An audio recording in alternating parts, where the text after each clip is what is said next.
for me, I was more miserable trying to make everyone else happy than I am now with everyone else unhappy with me. And so I think like from the social group that I had before I quit my job, if we're going all the way like ground zero to today, I talked to no one from that time in my life compared to today. And I was absolutely miserable and unhappy and unfulfilled. And I would say that the majority of those people probably don't like me today because I changed. I didn't do what I was supposed to do. He thinks he's so fancy now, et cetera, et cetera. And I think I'm just okay with that. And so I think coming to terms with the idea that I could be absolutely rejected by everyone I know, but like me, I was more okay with that because the alternative was I didn't want to live anymore. And so obviously there's degrees and there's continuums and there's stages of where people are at with that. But as that being the taken to its logical extreme, would I rather live for them than live for me? I would rather be hated by everyone and like myself. There's a degree of honesty is the right word, but it's also too simple. Being 100% truthful with yourself. If that's the way, this is why, have I told you about the motocross, the rallycross thing that me and my housemate love? Mm-mm. Okay, so you know like Colin McRae, these guys that drive four-wheel, there's the dude in the co-pilot seat and it's 5 left bend, all that shit. These guys that go and watch this are in the middle of some fucking wood in Ayrshire, right, in Scotland, and it's pissing wet and it's November and they've got a poncho on and they get to drive for however long to get to this place. You can even see, thinking about it, the hairs on my arms are standing up. This is how fucking dope it is. So these guys are there and they see some dude in overcast rain, freezing cold, soaking wet, go, and then they turn to all of their boys and they're like, ah! Yeah. Watching someone who loves anything with that much purity fires me up.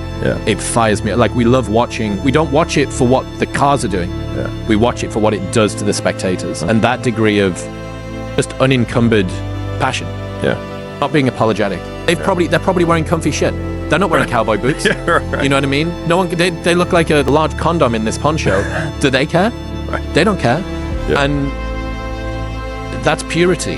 That's truthfulness and honesty. And really, what are you hoping to be able to look back on your life or for people to say after you're gone if you don't do that? He was such a good guy and he never rocked the boat. He was such a good guy and he always conformed to our expectations. He was such a good guy and he was so predictable.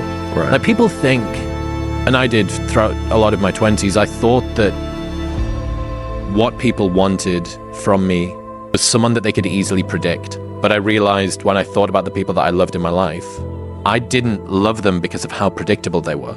I loved them because of how unapologetically themselves they were. I have a friend who nearly ended a relationship that he's still with, the love of his life, who's probably going to end up marrying, because he refused to not sleep on the floor for 6 months as part of Alex Becker's doing it at the moment. Like, he's like, sleeping on the floor seems to be like a pretty dialed idea. And she's like, I'm not sleeping on the floor. Well, I am. So they didn't sleep together for for a long time. Those are the people that you love. And those are the people that you can, because they pay such a high price to do that. You can be very reliable at presuming that they mean what they're saying. Because if they didn't really mean what they're saying, they would conform, they would take an easier path. I love all of that. I was trying to consolidate it for myself and the listeners. For me, it comes down to truly valuing your opinion of yourself more than other people's opinion of you.